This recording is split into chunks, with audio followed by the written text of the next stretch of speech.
Guys, I think we have time for one more, but we'll try to make it somewhat quick because I know we want to get done by 7. I don't know if we can do this quickly, but we will. So, should InArt be trying to compete with Hot Toys? I want to ask this question because they've never really said openly that they are, right? They never really said, oh, like Hot Toys is our number one competitor. They just said, we're trying to make good shit and we're in our own little lane and we're making whatever, right? But to me, it almost seems like kind of a targeted effort because they're making figures like the Batman and Pennywise and figures that other companies have made before. And I think Carlos had mentioned this to me, and I started to see that kind of made sense because they're saying people have made these figures, companies have made these figures, and you've given them the license, and we've made them, and we've made them way better. So now we want to go to those licensors and say, hey, look what we did. And look at what the attention we got with that Aragorn and other figures like that, right? That's what I think is kind of happening here. But should they be trying to compete with Hot Toys or should they stay in their own lane? Should they lower their prices to compete with Hot Toys or should they say, you know what, fuck that. We're producing a high quality product and we're going to charge what we've been charging, just recession or not. Obstacle, what do you think? Should they be trying to compete with Hot Toys or should they be two separate little fields of play? In a sense, yes, because I want them to succeed. Like I really want InArt to succeed. And I don't think they will if they brand themselves too high. Because let's be honest, their IP is Warner Brothers. They don't stand a chance. Like if they want to go head to head, because Hot Toys has Star Wars and Marvel. What they have is Lord of the Rings. I love Lord of the Rings. I know some people who love Lord of the Rings, but the question is like, how many people are gonna buy this at this price point? If you can buy Tom Holland and 280 and another 280, another figure from Hot Toys for one InArt. And not everyone is, not everyone's a fan of Gandalf. I know there's a lot of fan of Gandalf, but we're not talking about 500 units here that they need to sell. We're talking about thousands that they need to sell, and they can only sustain this if they can move these units. So I think the key is they made it for masses. Like that's why they stepped into 1/6. Otherwise, they would stay in their lane and do the third scale statues. They want to capture the masses here, and the way to do it, especially with these prices, is to compete. And how they can convince somebody to get a Pennywise for $500 instead of buying 2 Hot Toys. Like you gotta make it a decision. Like not just you're going to buy it regardless, but a normal casual fan, they have to make that choice where, man, instead of buying 2 Hot Toys, I'd rather get this $400 or $300 rooted hair Pennywise. I wish they would make, because otherwise, if it's $500, the decision is easy. Like if you're a Star Wars fan, you're not even going to look at Pennywise. I'm just going to get, a Star Wars figure. But if you make it a little bit harder, and like, oh man, I got this 350 or 400. I know I can get Mace Windu, but man, that Pennywise looks really good. Maybe I'll just add $100 out of it. If they remain like this premium brand, they could, and they'll be the Ferrari of, collectibles. But Ferrari also doesn't sell a lot of cars, and they also sell really good cars. And they're their IP. This Joker is a no-brainer. Joker's gonna sell regardless. Right. The other ones, ooh, that's gonna be tough. That's why I want them to. And John said that. I was like, oh, we're gonna step back, take a look at the market, see our pricing, because outside of this Joker, because they're competing with DX11, who's already $1,000 anyway. That's why this Joker sells. But now if you produce an Aragorn, like Riley admits it, Aragorn is fantastic. He's not even going to buy it. Exactly. That doesn't do them any good. A lot of people are saying that's probably the best figure they saw, but they're just not into Lord of the Rings. So how does it make them? How does it help them? Like how does it help us? Because we want them to make the figures that we want to see, not make great figures that we don't even want to buy. So I hope they look at that model, maybe step back a little bit, step back on the price. And in that sense, I think they can, what they want to do is take the money out, the share of the money from Hot Toys and invest it on theirs by being competitive in that sense. Yeah, that's understandable. It's totally understandable. And that's the thing, Optical, that Aragorn figure to a lot of people is the best figure that most people have ever seen, from what I've heard from a lot of the comments. And for me, it probably is. It's probably the best head sculpt that I've ever seen. But there's always a but at the end. Like, right. It is. But is it, and that's the question, is it going to move like Mech Suit Black Panther? No, is it going to move like Darth Vader from Return of the Jedi? It's not. Right. It's not going to, like, that Aragorn made the internet go wild. And I can tell you, because looking at the analytics and the views, they went way up with that Aragorn because people were so impressed by it. But how many of those people went to buy it is the question.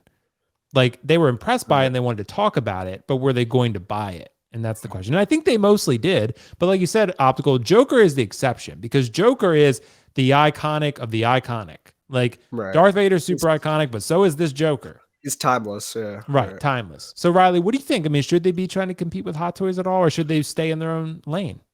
Yeah, it's really interesting. I mean, I think Optical, like, he's made this point a lot of times. I feel like it's really hard. Like, it's just the fact that to really combat Hot Toys, because of their just IP line of what they have with DC, I mean, Marvel and Star Wars for Hot Toys, they have a huge advantage. I feel like you guys have been saying, InArt, they have just the Warner Brothers DC license. It's very, you don't have a lot of opportunities out there. So I feel like I do agree with Optical. I think they should be trying to get the prices lower, because I know Hot Toys, like we've said, people have been doing that. We're going to say it again, the Tom Holland, $280 for that Tom Holland, and that sculpt is, like you said, without the rooted hair, I mean, that's like incredible. That's InArt quality, hands down. It's brilliant. But again, if InArt could do, like, the views for, like you said, Aragorn were crazy because of the figure being great, but like you said, the IP maybe not being as strong, people are going to skip on them as good as the figure is. But imagine if they did like a Tom Holland rooted hair and they had the Marvel license, like, that would be a huge incline of collectors going on to them. But again,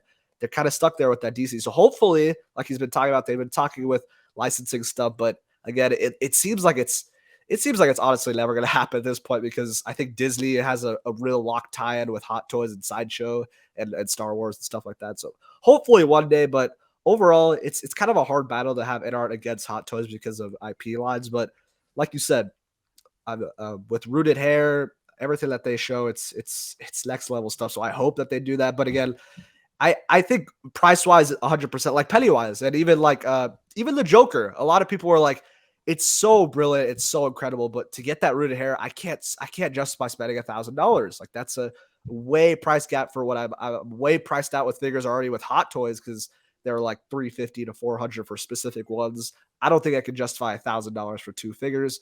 So hopefully InArt's listening to that kind of a communication, and they do try to compete price wise to drop their figure lines, because the popularity might not be there. But hey, if they have a Aragorn for like $50 under than what it already was, maybe more collectors would jump ship and pick up that Aragorn. But like you said, we'll have to see. Their prices seem to be, I mean, sculpted wise, they're pretty close to Hot Toys. I mean, I think InArt sculpted Joker was like $340 shipped or something like that, or $330. But I mean, Hot Toys are like that. Like you said, Tom Holland $280 retail. Like, that's going to be $310, $320. So you're adding $30 for all that die cast and all the other stuff it comes with. So I think sculpted wise, for sure. The only problem was with the rooted is with the Joker, it was stuck to the 2-pack. So like they said, next time they're going to only do single rooted. So I hope they keep doing that. They've been doing that with their other ones. So we'll just have to wait and see. But like you said, kind of tough to compete with those IP lines being different. But yeah. Right. But they're going to have to make it super interesting, because they've already came out and said an optical rate, and this is where we'll end it. This is where a really good point about the upcoming eventual Arthur Fleck Joker figure, right? That thing has to be over $1,000 in today's market with the way Hot Toys is pricing and stuff like that. When you make that Joker $1,000, whether it's a 2-pack or not, it's going to be a limited edition figure. But what's the edition size going to be? Maybe 300? Like, maybe, because I'm going to buy it. But for most people, you have to love Joker to drop $1,000. And you could have already spent $1,000 on this Heath Ledger. That's, right. You're talking about $2,000. And Riley, it's not as iconic as this Joker. Not yet. Right. So so that's the thing. Like, I'm going to get that Arthur Fleck Joker because I absolutely love the character. But I mean, I bought a Prime 1 of him before. But for most people, they're going to be like, I could get Mace Windu, Tom Holland, and Darth Vader probably for that price. Right. Right. Exactly. So that's the type of question. Yeah, the dilemma that they have too is that, like we mentioned earlier, like, you can go back to these companies and say, hey, you know what? Look at how we can make these things a lot better. And then the company would go back at them like, how many Aragorns did you sell? Oh, 300. Oh, that's great. So you want us to give you Marvel license so you can sell 300 units? Like, this is it's like, no, we want to move volume. And like, even that Aragorn that Riley said, like, the sculpted hair is not bad. It's $350.